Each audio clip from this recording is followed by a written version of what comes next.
Hello,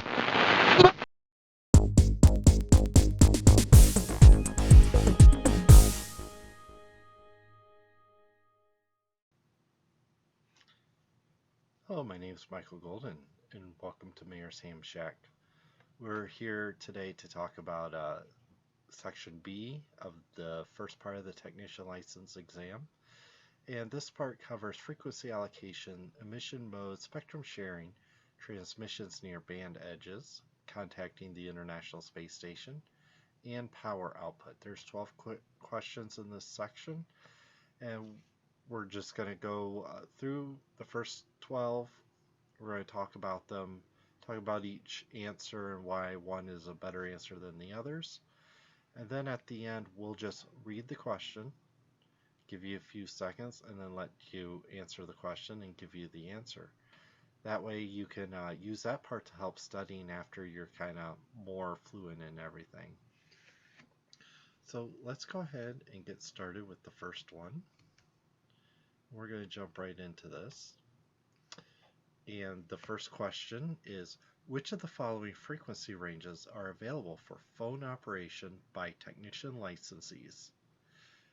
Is it A, 28.05 megahertz to 28.15 megahertz, B, 28.1 megahertz to 28.3 megahertz, C, 28.3 megahertz to 28.5 megahertz, or D, 28.5 megahertz to 28.6 megahertz.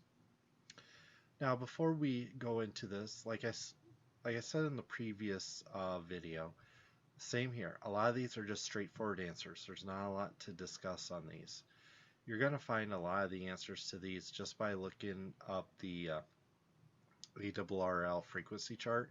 They have a very nice single page chart that can show you everything and kind of get an idea of where you're allowed to transmit based on your technician license, as well as the other licenses that you could get. Keep in mind, if you pass the technician license, you can sit down for the general license thereafter. So this one's pretty straightforward.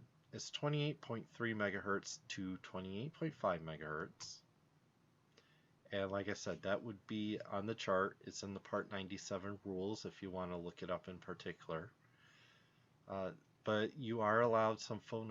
This is about the only HF privileges that a technician gets.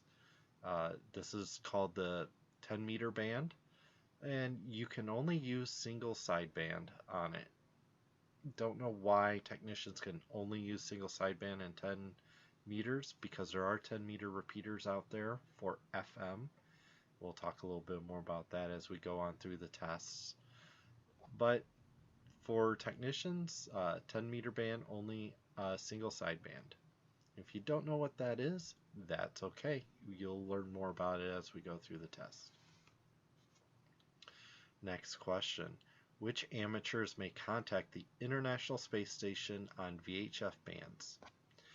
Any amateur holding a general class or higher license.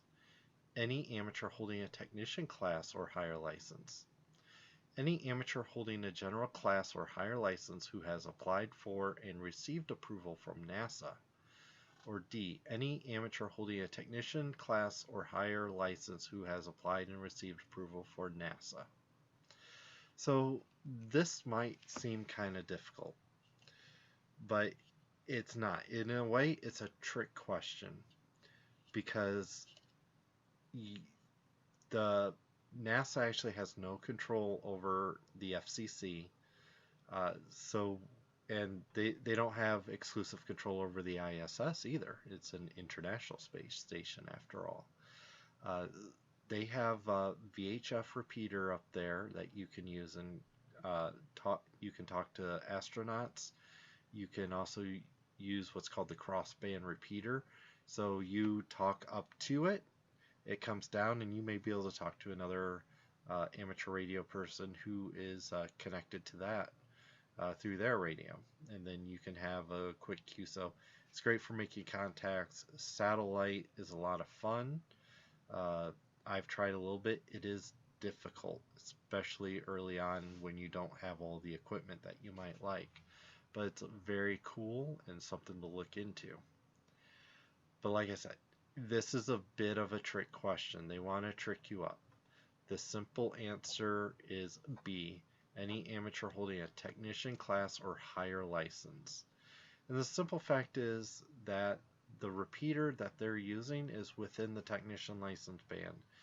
Pretty much every license, technician, uh, general, and extra all have the same privileges on 2 meters or VHF uh, that we're talking about specifically here. So yes, you have access to this with a technician license. You don't need permission from NASA or anything like that. You do need a bit of know-how to pull something like this off, and maybe we'll talk about that sometime. But right now, the simple answer you need to know is any amateur holding a technician license or higher. Third question, which frequency is in the 6 meter amateur band?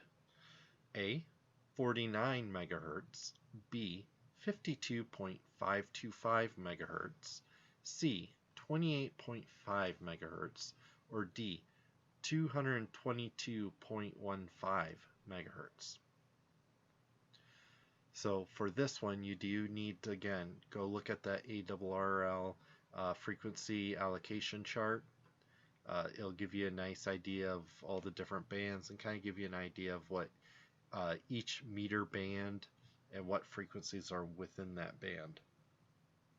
So for 6 meters, we usually call 6 meters the 50 megahertz band. You'll see some people call it that. So is it A or B? It can't be C. C, especially from a previous question, we know that's 10 meters.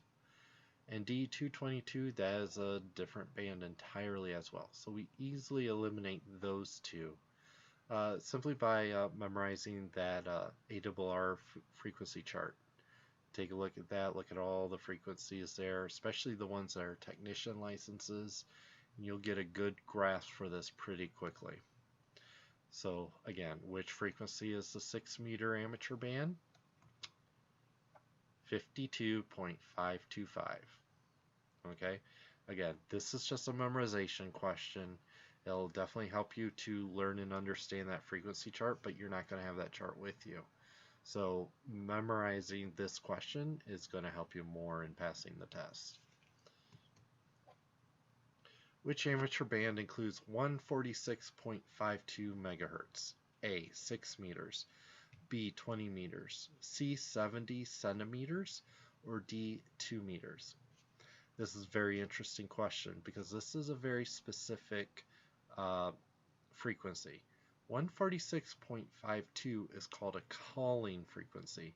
So when you're doing something simplex, so you're not using a repeater, you're just trying to talk to another person with a radio, and maybe you're looking for someone. It's not someone specific. You're just looking, hey, somebody out there to talk to. We call this the FM call frequency. So a lot of times I'll pop on my radio, I'll talk on that frequency, see if anybody's out there. I'll listen to it when I'm in the car, just see if it picks up anything. So 146.52, 146 being probably the most important part of the megahertz. So we can look at this and look at A. It's asking for 6 meters. Well, we talked about that earlier. 6 meters is the 50 megahertz band. So that's too high for A. B, 20 meters. So now we haven't talked about 20 meters yet, but let's think about this. The longer the wave, so bigger the meter. So we're going from 6 to 20 now. So bigger meter, the smaller the megahertz. The smaller the number is. So if 6 is 50 megahertz, this is smaller than 50. 146.52 is bigger than 50. So we know 20 meters is now incorrect. So now we've eliminated two answers. Now we have C and D. We have 70 centimeters and we have 2 meters. So 70 centimeters, again, this all goes down to just kind of looking at that ARRL frequency chart and kind of learning, okay, here's the band, here's frequencies in that band, and just kind of learning all that. I know that 70 centimeters is 440 megahertz or higher. I forget exactly where it goes. Again, don't necessarily memorize these things. I have things like my frequency chart with me when I go out and I think I'm going to use certain frequencies and need to know that. So 70 centimeters, I know 440 megahertz fits in there.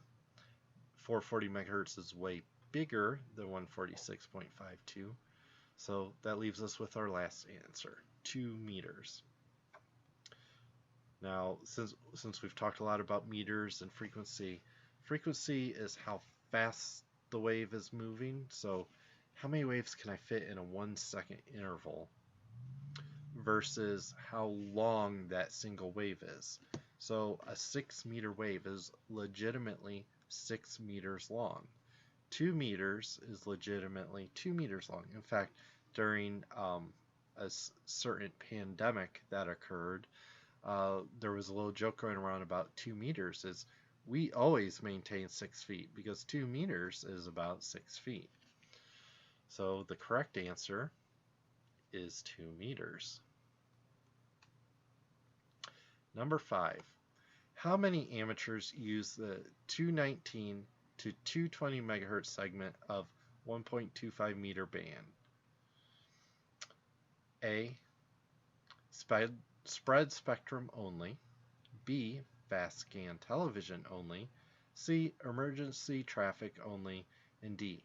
Fixed digital message forwarding systems only. Okay, so these are all different ways of using your privileges in order to communicate. Most people think, talking on the little microphone, we call that a phone. Exactly what it's called. In fact, if you look up that frequency chart, it'll just call it phone or SSB for single sideband. But single sideband and FM is all phone. Okay? So there's different ways you can use your wave to get your signal out as well. And we have spread spectrum, fast scan television, emergency traffic only, or fixed digital message forwarding systems only. Again, take a look at the chart, memorize it. Don't necessarily need to know what it means, only that it's there and it tells you exactly what you need to do. And the answer is D, fixed digital message forwarding systems only. I'm very interested in fast scan television. That is pretty much what you watch on TV. And there are amateur radio stations out there that are using fast scan television to broadcast on their own. So completely independent of anybody else. And you can do that yourself. Whoops. All right, let's move on to the next question. All right, question 6. On which HF bands does a technician class operator have phone privileges? So we've talked a little bit about this earlier. A, none. B, 10 meter band only. C, 80, 40, 15, and 10 meter bands. Or D, 30 meter band only. Now this test is good till 2026, but something may happen to change this after a few years. We'll see if that actually happens. They may just wait till 2026. But right now, there is only one high frequency band that technicians are allowed to use. So I've given you a clue. There's only one. So it's not none, and it's not 80, 40, 15, and 10. And like I said, we talked about it in one of the earlier questions. It talked about the 28 megahertz frequency that you have access to, and that correlates with the 10 meter band. So 30 meter band is actually an interesting band. We have secondary access on the 30 meter band, and there's generally only certain things you can do. So 30 meter doesn't get used too often. 10 meter definitely does get used a lot. It is very interesting because it's close to that VHF spectrum, but it's still considered high frequency. So things that affect VHF affect 10 meters a little bit, and things that affect HF affect 10 meters a little bit. So you can kind of get a plus plus on both sides and get really good propagation with 10 meters. And sometimes it can get hurt on both sides and not get good at all. By the way, if you've ever done CB radio, citizens band radio, 10 meters right next to that. 11 meters is CB typically. All right, question 7. Which of the following VHF UHF band segments are limited to CW only? A. 50 to 50.1 megahertz and 144 to 144.1 megahertz. B. 219 megahertz to 220 megahertz and 420 to 420.1 megahertz. C. 902.0 megahertz to 902.1 megahertz. Or D. All of these choices are correct. So this is one of those gotchas where they throw that all these choices are correct in there. It is not true that all of these choices are correct right off the bat. This 902 and the 219 and 220 and the 420 megahertz, yep, those are no-goes. So A, 50, 50.1 and 114 to, or 144 to 144.1 is the correct answer. It is curious that they bring this up because CW is actually allowed pretty much anywhere on any of the bands that we have access to.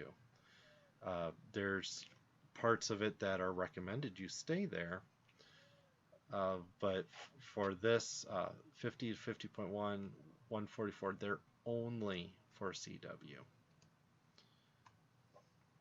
Okay. 8. How are U.S. amateurs restricted in segments of the band where the amateur radio service is secondary? A. U.S. amateurs may find non-amateur stations in those segments and must avoid interfering with them. U.S. amateurs must give foreign amateur stations priority in those segments. C. International communications are not permitted in those segments. D. Digital transmissions are not permitted in those segments. So I brought this up a little bit earlier when we were talking about the 30 meter band, where we're secondary.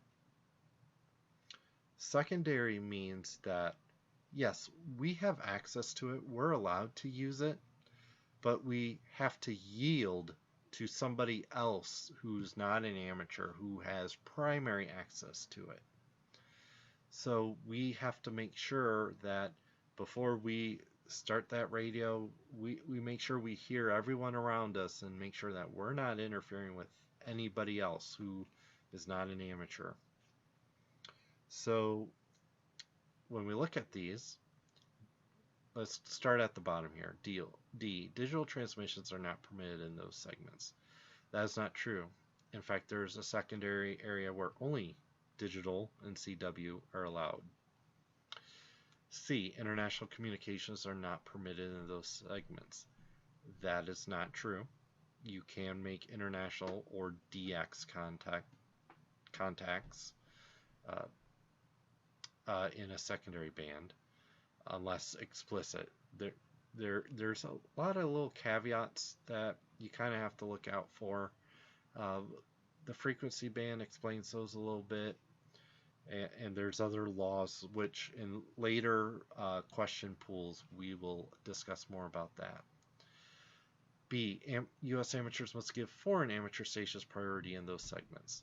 So no, there's no point at which we have to give a foreign, except again, there's one little caveat when it comes to U.S.-Canada border area. I believe there's a question about that in one of these sections.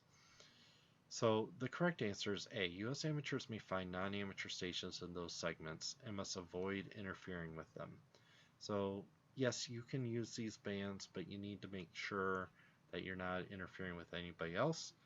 And if you get a phone call or FCC knock on your door, say, hey, you're interfering, you need to stop immediately, or you will get severely fined.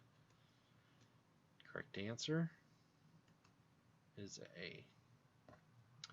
Why should you not set your transmit frequency to be exactly at the edge of an amateur band or subband? A. To allow for calibration error in the transmitter frequency display. B. So that modulation sidebands do not extend beyond the band edge. C. To allow for transmitter frequency drift. Or D. All of these choices are correct. So let's talk about that a little bit. So let's say we're right here. You can't go over here, but you can go over here. It's okay to go over here, okay?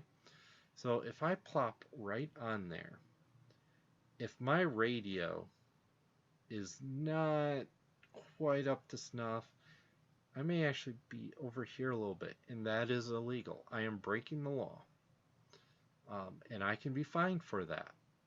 So I generally don't put my radio here. I move it like a couple hertz, maybe 10, 20 hertz over here, so that I don't have to worry about bleeding over into places I'm not allowed.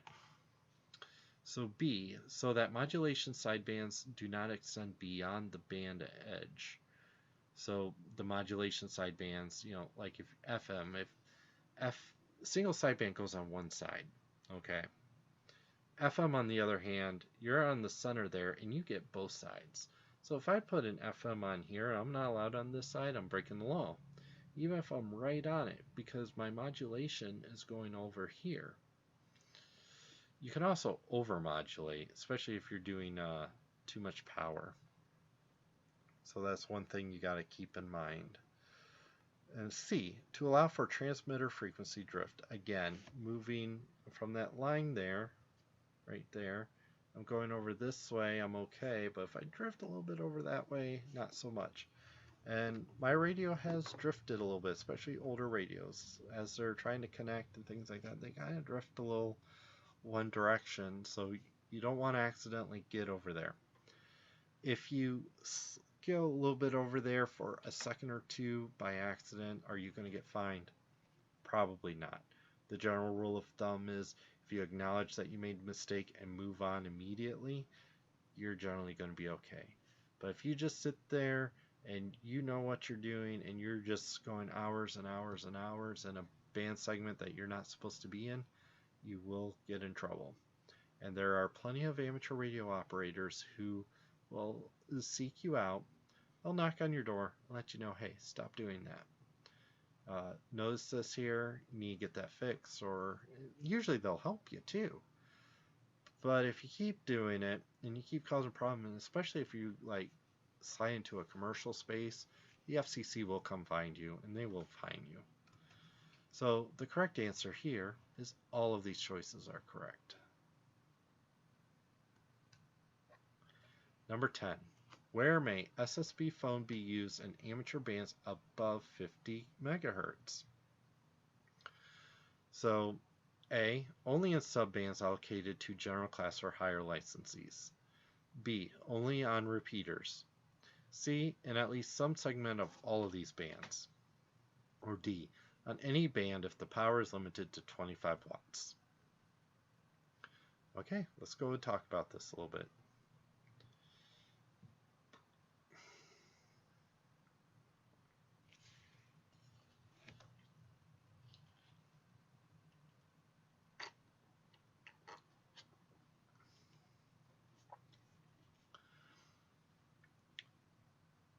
A, only in subbands allocated to general class or higher licensees.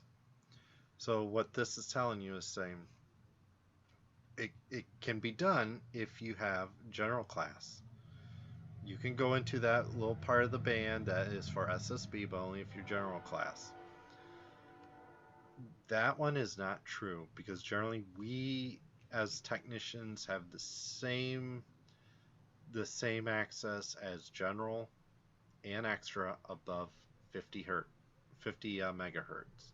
So anything that says, oh, generals and extras get a special class, nope, above 50 megahertz, you got the same class. B, only on repeaters. Reason why we can eliminate this one easily is repeaters require a carrier. SSB actually cuts off the carrier of the wave and just has the sideband. That's literally why it's called single sideband. So a single sideband will not trigger a repeater, and so therefore that is not a good answer. Let's skip C for a second, go to D. On any band, if the power is limited to 25 watts. So 25 watts is pretty low by comparison. There's no point where you only have 25 watt access. You at least have 200 in every band that you're allowed to use. So let's go back to C, in at least some segment of all of these bands. So anywhere phone is permissible, SSB is permissible, single sideband. So the correct answer is C, in at least some segments of all of these bands. What is the maximum peak envelope power output for technician class operators in their HF band segments? Okay, so this is pretty much 10 meters. What are we allowed to use in 10 meters? It is the only band we have access to as a technician. So how much power can we use there? We have 200 watts, 100 watts, 50 watts, or 10 watts. And again, this is just something you gotta know to pass the test and when you're operating so you don't break the law. And the correct answer is 200 watts. The idea being is you're more likely to cause interference in the high frequency bands and cause issues with other people, both amateur radio operators and other people who may be using radio. So use 200 watts there. The next question, however, is going to tell us what our full maximum power is on all the bands, not HF, that we have access to. Except for some specific restrictions, what is the maximum peak envelope power output for technician class operators using frequencies above 30 megahertz? So, like I said, 10 meters is at 28-ish megahertz. We're going above that. So anywhere else that we have access to as a technician, we have A, 50 watts, B, 100 watts, C, 500 watts, D, 1500 watts. So right away we can eliminate A and B because we know in 10 meters we're limited to 200 watts, which means we can use more in the other bands. So that leaves C and D. And so this comes down to a memorization, and it is 1500 watts. When you get a general class like I have, or an extra, you can use 1500 watts anywhere. Now, it requires some serious amplifier power in order to do that. Most radios you buy are 100. There's a couple 200 watt radios out there, but mostly 100 watts is what we call it barefoot. So no amplifiers, just the radio itself. Maximum typically is 100 to 200 watts. 1500 watts, you're probably using an amplifier. Alright, now that we've gone through all the questions, kind of discussed them, we're now just going to read the question, give you a few seconds, and then I'll give you the answer. That way, if you just want to go over the questions and just try to get them all in your head, this is the point to do it at.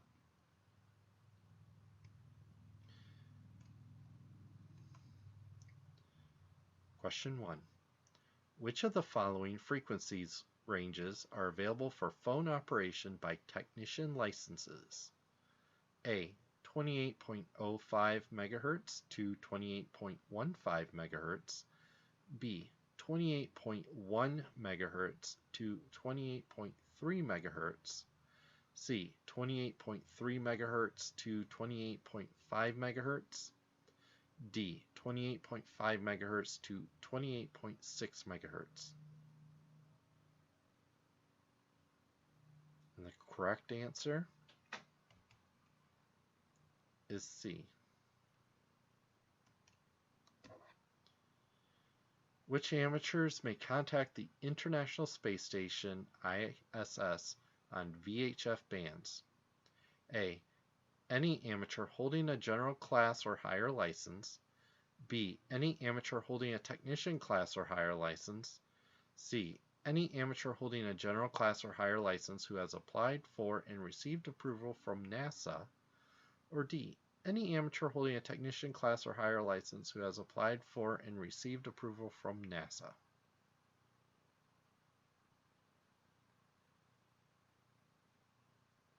Don't overthink it.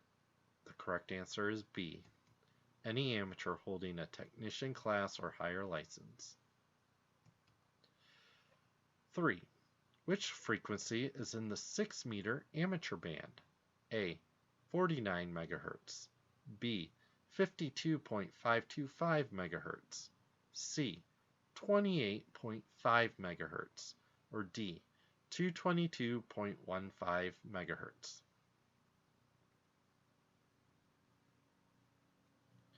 And the correct answer here is B. 52.525 megahertz. Which amateur band includes 146.52 megahertz? A. 6 meters. B. 20 meters. C. 70 centimeters. Or D. 2 meters.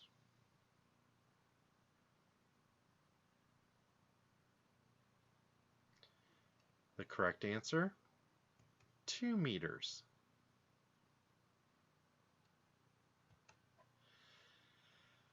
Question 5.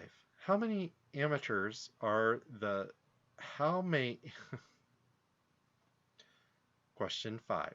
How many amateurs use the 219 to 220 megahertz segment of 1.25 meter band? A. Spread spectrum only. B. Fast scan television only. C. Emergency traffic only. Or D. Fixed digital message forwarding system only. Grab that ARRL frequency chart. It'll tell you. The correct answer is D. Fixed digital message forwarding systems only. On which HF bands does a technician class operator have phone privileges? A. None. B. 10 meter band only. C. 80 meter, 40 meter, 15 meter, and 10 meter bands. Or D. 30 meter band only. And your correct answer? B. 10 meter band only. 7. Which of the following VHF-UHF band segments are limited to CW only? A. 50 MHz to 50.1 MHz and 144 to 144.1 MHz. B. 219 MHz to 220 MHz and 440 or 420 MHz to 420.1 MHz. C. 902 MHz to 902.1 MHz. Or D. All of these choices are correct. And the correct answer is A. 50 megahertz to 50.1 megahertz and 144 to 144.1 megahertz. Question 8. How are U.S. amateurs restricted in segments of bands where the amateur radio service is secondary? A. U.S. amateurs may find non-amateur stations in those segments and must avoid interfering with them. B. U.S. amateurs must give foreign amateurs stations priorities in those segments. C. International communications are not permitted in those segments. D. Digital transmissions are not permitted in those segments.